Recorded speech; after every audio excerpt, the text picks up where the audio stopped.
Samuel, o culto aqui termina meia-noite, é? Meia-noite e meia. Glória a Deus. Lucas capítulo 18, e o versículo de número 35. Aconteceu que, ao aproximar-se ele de Jericó, estava um cego assentado à beira do caminho, pedindo esmolas, e ouvindo o tropel da multidão que passava, perguntou o que era aquilo. Anunciaram-lhe que passava Jesus o Nazareno. Então ele clamou: Jesus, filho de Davi, tem misericórdia de mim. E os que iam na frente o repreendiam para que se calasse. Ele, porém, cada vez mais gritava: Filho de Davi, tem misericórdia de mim. Então parou Jesus e mandou que lhe trouxessem. E tendo ele chegado, perguntou-lhe: O que queres que eu te faça? Respondeu ele: Senhor, que eu torne a ver. Que eu torne a ver. Então Jesus lhe disse: recupera a tua vista, a tua fé te salvou. Imediatamente tornou a ver e seguia-o glorificando a Deus. Também todo o povo, vendo isto, dava louvores a Deus. Quem pode dizer amém? Amém. Que lindo texto! Que lindo texto! Nosso irmão Samuel disse: olha, o tema é E disse Jesus. Quando a gente olha para os evangelhos, quando a gente olha para Mateus, Marcos, Lucas, João, os evangelhos, eles são impressionantes em nos mostrar um Jesus pessoal, um Jesus que se relaciona, um Jesus relacional, um Jesus que faz questão de descer do céu, deixar a glória e se tornar homem. O que isso significa? É um Jesus que se torna homem e faz questão desse contato pele com pele, pele com pele. É um Jesus que toca nas pessoas e gosta de ser tocado. É um Jesus que se faz gente para ficar perto de gente. É um Jesus que se importa com as pessoas, com as nossas dores, com as nossas angústias. E a Bíblia vai dizer que Jesus foi muito intenso. Ele foi muito intenso em tudo que ele fez. Ele foi intenso nas suas palavras, ele foi intenso nos seus gestos.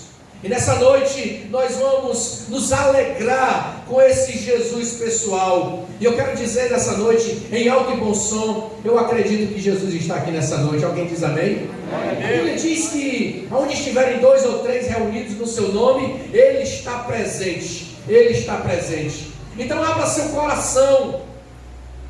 Abra seu coração para o que Deus vai falar com você. Preste atenção. Olha, interessante nessa linda plateia que nós temos aqui. Não sei se temos uma média de 30 pessoas aproximadamente, mas nessa linda plateia de hoje à noite, interessante que todos, Samuel, todos ouvirão a mesma palavra, as mesmas palavras, a mesma mensagem. Todos ouvirão a mesma mensagem, mas cada coração receberá de uma maneira diferente, porque Jesus trabalha na individualidade. Jesus trabalha na sua particularidade. Jesus não tem uma receita pronta, uma receita encaixotada, uma receita que cai na mesmice e... Não. É um Jesus que trabalha na individualidade do Geneton. É um Jesus que trabalha na individualidade do Tiago. É um Jesus que se importa com a minha individualidade. Ele se importa, porque isso é interessante ser observado, porque ele vai dizer o que nós precisamos ouvir. Interessante que esse tema, e disse Jesus, ele abre a sua boca sabendo muito bem o que vai dizer. Porque as palavras, elas têm o seu poder. As palavras, elas têm o seu valor. O pessoal que trabalha com marketing, o pessoal que trabalha com propaganda, sabe muito bem, Rafa, em usar as palavras. As pessoas sabem muito bem colocar as palavras no devido lugar. Só que a maioria dessas pessoas que trabalham com marketing, publicidade e propaganda, claro que eles têm um objetivo comercial, vou usar esse termo. Jesus não. O seu objetivo é unicamente abençoar vidas. O seu objetivo é transformar vidas. O objetivo das palavras de Jesus é sarar vidas. E é por isso que eu declaro nessa noite: essa noite é uma noite de cura. Essa noite é uma noite de restauração. Essa noite é uma noite de alívio. Oh, querido, você voltará para casa abençoado. Você voltará para casa edificado. Glória a Deus. Quantos acreditam nisso? Amém? Glória a Deus, glória a Deus. Eu sei que às vezes as pessoas não gostam, mas se você puder olhar para a pessoa que está do seu lado e dizer: se prepare. Oi, irmão, diz mais forte, vocês estão lá, Jesus. Estão precisando de cuscuz mesmo, Samuel. Olhe para o seu irmão e diga: se prepare. Deus tem uma palavra para o seu coração. Glória a Deus. Você voltará edificado nesta noite. Glória a Deus. A Bíblia diz que Jesus estava passando por Jericó. E interessante nós observarmos os personagens deste enredo, os personagens desta história. O cego, que era mendigo, estava à beira do caminho, é o nosso primeiro personagem. O cego, o famoso cego de Jericó. A multidão que acompanhava Jesus. Quando você olha para os evangelhos, Jesus sempre era acompanhado pelas multidões. Alguns eram curiosos, alguns queriam ver o que estava acontecendo, que homem era aquele. Outros eram sedentos de ouvir Jesus falar, operar um milagre. Então nós temos o cego, nós temos a multidão, e é claro, nós temos o personagem central da história. A história só vale a pena por causa dele. Afinal de contas, Jesus é o centro da nossa fé. Aqui nessa noite, nós viemos nos alegrar, viemos rever irmãos, amigos, mas eu saí da minha casa, você saiu da sua casa hoje à noite, tenho certeza absoluta, porque você queria e quer, e nós queremos adorar a Deus sobre todas as coisas e ouvir a sua voz através da sua palavra. É bom reencontrar amigos, é bom rever os irmãos, mas o nosso objetivo aqui nessa noite é, com certeza, adorar a Deus e saber que Ele está nesse lugar. Isso faz toda a diferença. Isso faz toda a diferença. Jericó, uma cidade próspera da época, uma cidade famosa, biblicamente falando. Os que conhecem a Bíblia sabem que a Bíblia vem e mexe, toca na cidade de Jericó. Interessante que Jesus, andando nas cidades, abençoando vidas, operando milagres, ele passa por Jericó.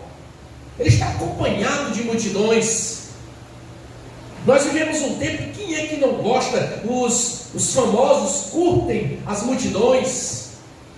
Nós somos uma sociedade que vive na época de que a maioria clama por ter quanto mais seguidores no Instagram, melhor ainda.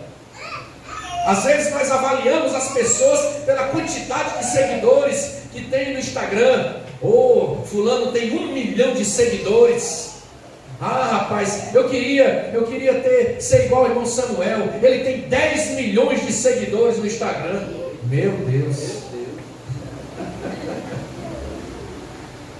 Mas Jesus vai nos dar uma aula. Jesus vai nos dar uma aula porque Ele está rodeado por uma multidão, mas Ele se importa com alguém que era invisível. Ele vai se importar com alguém que ninguém viu. Ele vai se importar com alguém que ninguém se importou. E eu quero exaltar ao meu Jesus nessa noite, que Ele se importa com os invisíveis. Porque um dia eu fui o invisível e Ele me enxergou, Ele me alcançou.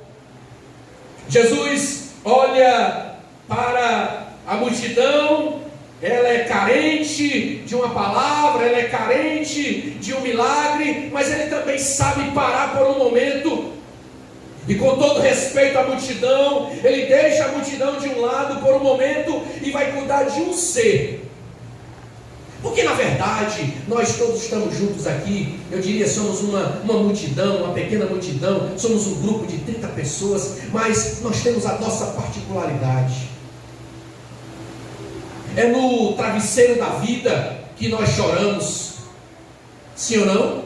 Já diz a velha frase que se o travesseiro contasse as nossas histórias, a gente deita e a mente é uma máquina que não para. Ah, se o travesseiro contasse as orações que ninguém ouve. Ah, se o nosso banheiro, a hora de tomar banho, o chuveiro, contasse as lágrimas que se misturam com a água que cai do chuveiro. E aí você sai do banho com os olhos vermelhos e a mãe ou a esposa, que foi que houve que os olhos estão vermelhos? Não foi o sabonete, foi o shampoo. É porque existe um momento da nossa particularidade, da nossa individualidade. E eu gosto desse Jesus que trata comigo. Eu não sou um CPF para ele, eu sou um ser. Eu sou, para muitos, eu sou um evangelista, eu tenho alguns cargos, algumas funções. Para ele não, eu sou seu filho, eu sou o Joaquim, eu sou um ser humano. Lá fora, você e eu temos posições, temos cargos, conhecidos de uma maneira ou de outra, mas aqui dentro não. Aqui dentro da alma nós precisamos, como nós precisamos ouvir a voz de Jesus. A Bíblia vai dizer, e disse Jesus. E como é bom ouvir ele falar, porque as suas palavras não são soltas ao acaso, suas palavras não são grosseiras, suas palavras não são acusatórias nem condenatórias, suas palavras, suas frases são de restauração e de milagre, de cura. Aleluia! Interessante que Mateus, Marcos e Lucas, os evangelhos sinóticos, esses evangelhos que são muito parecidos, eles falam dessa cura. Mateus vai falar de 2 cegos, Marcos e Lucas só de um. Um se destaca, os 2 recebem a cura, mas um destaca-se. Marcos vai dizer que o seu nome era Bartimeu. Interessante que Lucas, Samuel, não diz o nome. Lucas era médico. Lucas, nesse exato momento, ele se importa com a cura. Ele evidencia a cura. Ele evidencia o milagre. E para um médico assinar um atestado de cura, permita-me dizer isso, dizer que um cego foi curado contra fatos, como é a frase? Não há argumentos. Interessante que a Bíblia vai dizer que Bartimeu ouvindo, presta atenção, irmão, ouvindo falar de Jesus. Você sabe que alguém que tem alguma deficiência, os seus outros sentidos ficam mais aguçados, sim ou não? Ele não conseguia ver Jesus, mas ouvindo falar de Jesus, ele começou a ouvir que a multidão estava caminhando. A Bíblia diz, e ouvindo o tropel, os passos da multidão que passava, ele estava à beira do caminho. Interessante essa expressão, à beira do caminho, à margem da sociedade, literalmente, desprezado, invisível, como eu já disse. E ele ouve o tropel da multidão, os passos da multidão, e aquilo chama a atenção de Bartimeu, do cego. E ele vai perguntar o que estava acontecendo, quem passava por ali, e disseram, é Jesus o Nazareno. É Jesus o Nazareno. E a Bíblia diz que ele clamou.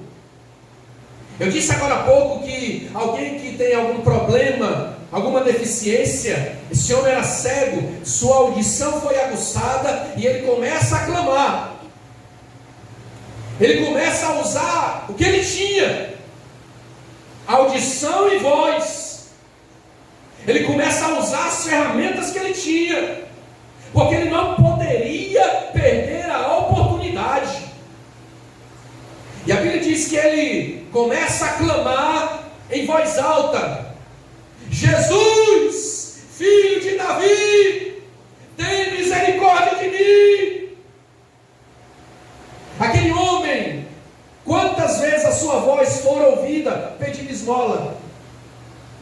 Quem passasse por ele, sua audição estava aguçada, ele ouvia os passos e ele dizia: uma esmolinha para o cego, por favor.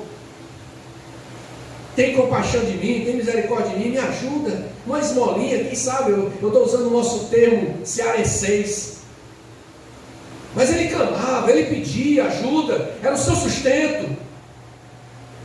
E ele usa a força dos seus pulmões e ele clama: Jesus, filho de Davi. Eu não sei que de repente haja alguém aqui que não tenha tanta intimidade com a Bíblia, mas é interessante notar que esse termo, filho de Davi, Davi foi o maior rei da história de Israel.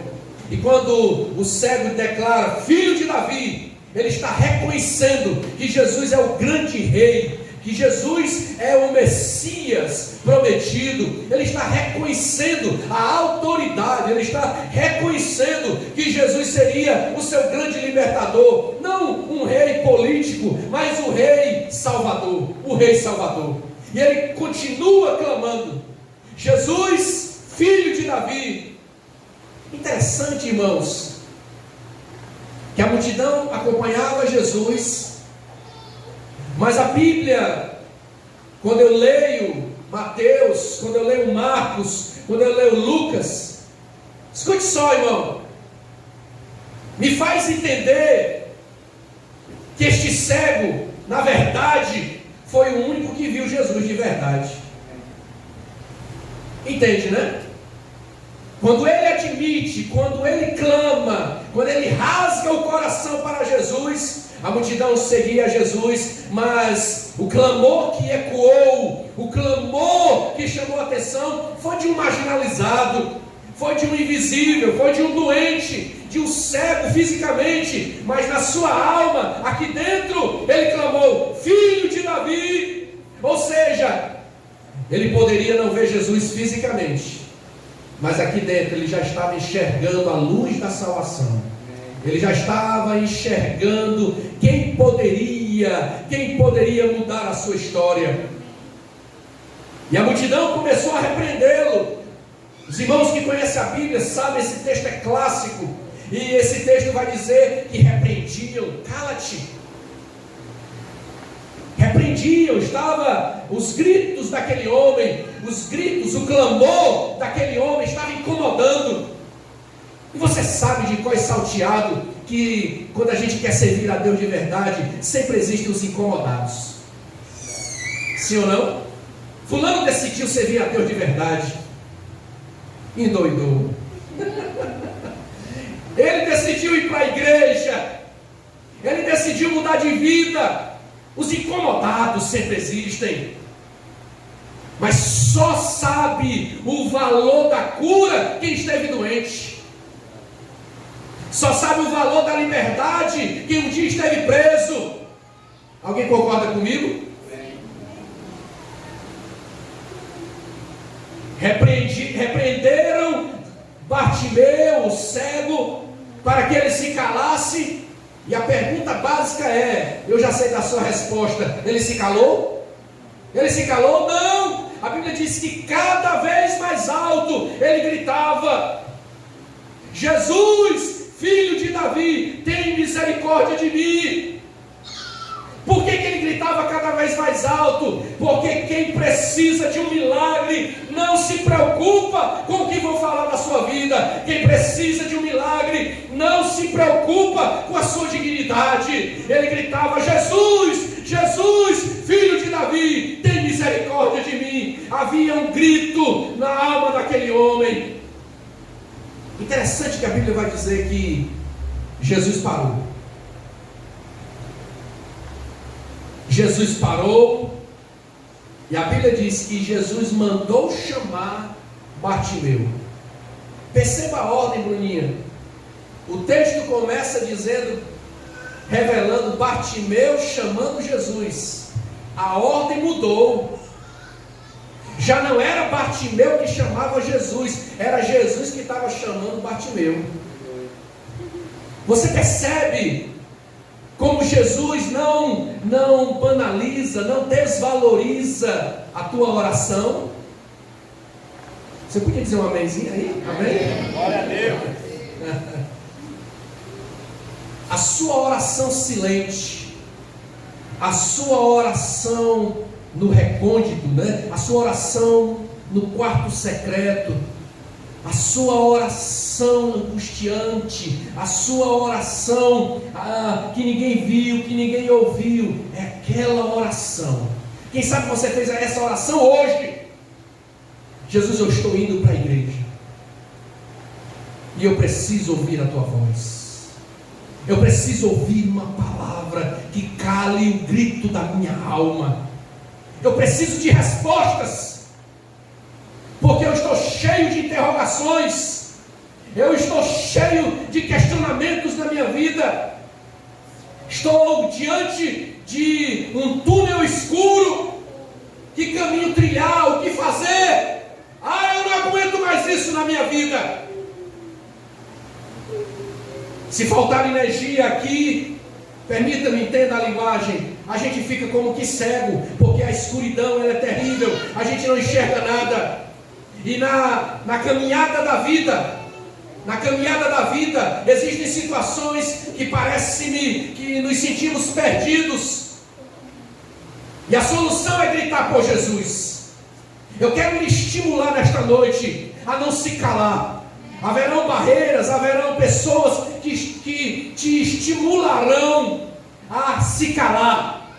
Existem situações que querem nos amordaçar, colocar uma mordaça na nossa boca, nos silenciar. Mas nessa noite eu quero lhe estimular a continuar gritando pelo nosso Jesus de Nazaré. Glória a Deus. Não se cale, não se cale. Ele gritava e Jesus para e disse: chama Bartimeu, chame ele para mim. Eu quero falar com ele, em outras palavras. Os gritos daquele homem chamaram a atenção de Jesus. Jesus ouve a oração daquele homem e Jesus chega para ele, aí no versículo 41, e faz uma das perguntas mais conhecidas da Bíblia Sagrada. Jesus faz uma das perguntas mais conhecidas. A pergunta foi: o que queres que eu te faça? O que queres que eu te faça? E eu sei que eu estou diante de pessoas inteligentes. Rafael, sempre a gente ouve essa pergunta: por que Jesus foi perguntar para um cego? Que pergunta, entre aspas, ilógica, sem sentido. Como é que eu vou perguntar para um cego o que ele quer que eu te faça? O que você quer que eu faça? O que eu posso fazer por você? Para alguns parece uma pergunta tola. Quando a gente vai estudar um pouco de psicologia, quando a gente vai estudar um pouco de terapia, a gente aprende sobre perguntas reflexivas. Escute só, perguntas reflexivas. Porque nós temos a tendência de querer dar respostas pelos outros. Parece lógico dizer que o cego diria, evidentemente, que o seu maior problema era a cegueira. Mas Jesus sabe, se tem alguém que conhece o ser humano, é Jesus. Eu quero repetir isso: se tem alguém que conhece você, é Jesus. Ele sabe quem é você, Ele sabe onde você mora, Ele sabe da sua angústia, Ele sabe quem é você. Amém? Jesus faz uma pergunta reflexiva, porque nós temos a tendência de, desculpa querido, alguns querem manipular a dor do outro, controlar a dor do outro. Eu não posso responder pela dor do meu irmão. Quem sabe da minha dor sou eu. E Jesus olha para aquele homem e pergunta: o que você quer que eu te faça? Ele responde e diz: Senhor, Senhor, que eu torne a ver. Significa dizer que esse homem não era cego de nascença. É óbvio. Significa dizer que esse homem um dia teve uma visão. E pelas andanças da vida, esse homem chega ao ponto de ficar cego. A cegueira domina aquele homem. Um dia estava tudo legal na vida desse homem. Ele conseguia enxergar as cores. Ele conseguia enxergar a beleza da vida. Não sei se ele era, a Bíblia não entra em detalhes, se tinha filhos ou não, mas certamente um dia ele pôde olhar nos olhos do pai, da mãe, dos seus familiares. Um dia ele chegou, só que a cegueira o dominou um dia, e ele, de agora em diante, tudo era escuro diante dele. E agora esse homem vai mendigar o pão, vai se tornar um invisível, como eu já disse hoje. Um homem à margem da sociedade. E ele diz: Senhor, eu quero recuperar a minha visão. Eu quero recuperar a minha alegria. Eu quero ver as cores de novo. Eu quero ver o sol. Eu quero ver a minha família. Eu quero ver de novo. E a pergunta também serve para nós aqui nesse lugar. Escute bem. Hoje, dia 12, não é isso? Dia 12? Dia 12 de dezembro de 2021. Poucos dias nos separam do novo ano. Temos vivido dias difíceis. Obrigados a usar máscara, vacina, etc. Quando a gente pensa que está normalizando, surge uma nova variante, etc. O problema estava longe de nós. A princípio, há 2 anos, a gente via notícias na Europa, na África. Agora está no nosso bairro, está na nossa rua. Somos desafiados pelas circunstâncias da vida. Mas a pergunta ainda serve hoje: o que queres que eu te faça? Todos estão ouvindo nessa noite a mesma pergunta, mas cada um tem uma resposta diferente. Sim ou não? Alguém está aqui? Amém? Oi? Aleluia. Todos estão ouvindo a mesma pergunta. Você pode morar na mesma casa, pode ter familiares aqui nessa noite. A mesma pergunta estamos ouvindo: o que queres que eu te faça? Mas a resposta é particular. Alguns estão pedindo: Senhor, cura meu pai. Senhor, arranca essa minha angústia. Para outros: Senhor, eu estou com uma crise no meu casamento. Senhor, eu estou ansioso. Eu não aguento mais viver com ansiedade. Estou lutando contra a depressão. Ah, Senhor, eu perdi o brilho da vida. Eu perdi o brilho. A pergunta é para nós: o que queres que eu te faça? E a Bíblia vai dizer para nós, ele responde: eu quero tornar a ver. E o verso 42 diz a frase do tema dessa noite: e disse Jesus,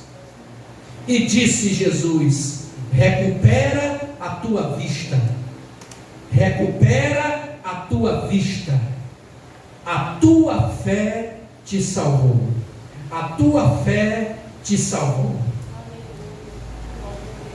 No Evangelho de Marcos, Bruninha, no Evangelho de Marcos vai dizer: e lançando de si a sua capa, e tirando de si a sua capa, ele se levanta e recebe a cura. A capa servia como proteção para o calor e para o frio, mas também os historiadores acreditam que a capa também servia para ele colocar no chão, se assentar e receber as moedas, as esmolas. Quando ele lança de si a sua capa, essa capa tem um significado muito interessante. A capa para o cego, para o mendigo, é sinônimo de vergonha, é sinônimo de rejeição. Pessoas boas passam e dão uma esmola: que Deus te abençoe.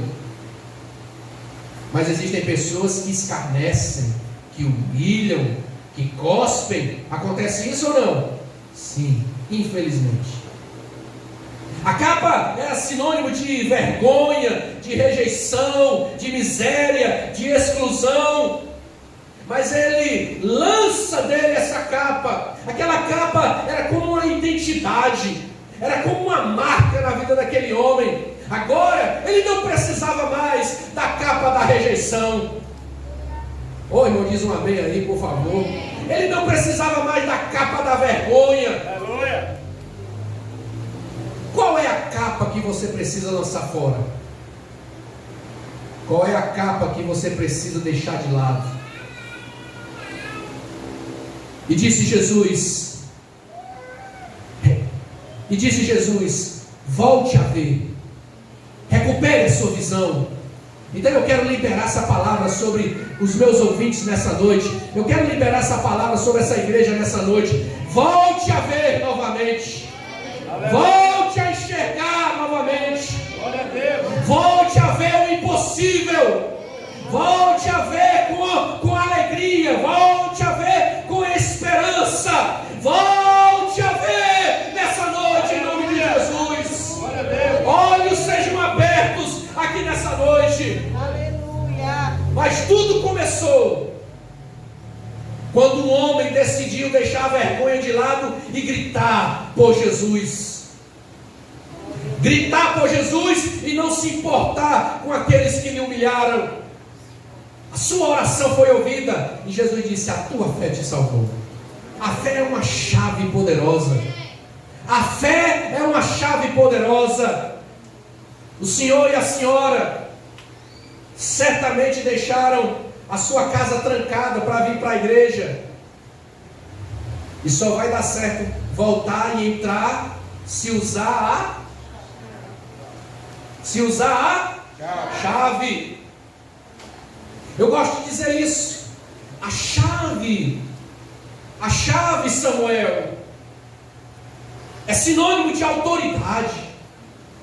Porque a chave da minha casa não dá certo na casa do Tiago. E só tem a chave o dono da casa. A chave tem códigos, tem aqueles dentinhos. A fé é a chave. É a chave certa. Aleluia. Ela tem um código de autoridade. E quando eu digo Jesus, filho de Davi, eu estou reconhecendo, admitindo que só Ele tem a minha resposta. Obrigado, Jesus, porque Tu tens a resposta certa. Aleluia. Houve um tempo, eu encerro dizendo isso. Houve um tempo que a nossa casa, a minha casa, estava destruída. O meu pai começou a passear fora de casa, amantes, farra, eu e minha irmã pequenos em casa, e a minha mãe nos levando para a igreja, e nós não passamos fome porque o meu tio nos ajudava.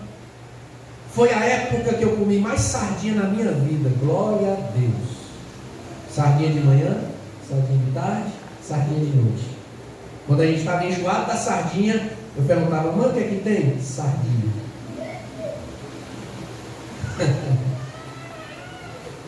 E a angústia dominava o nosso coração. Não víamos solução.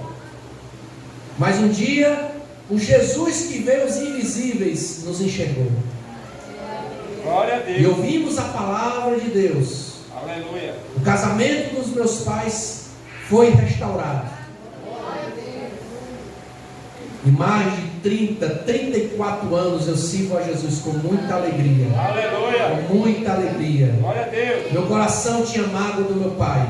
Rancor, ódio, decepção, vergonha. Meus amigos chegavam e eu dizia: não pessoal, não entra, porque a marmota está dentro de casa. Era assim que eu chamava meu pai.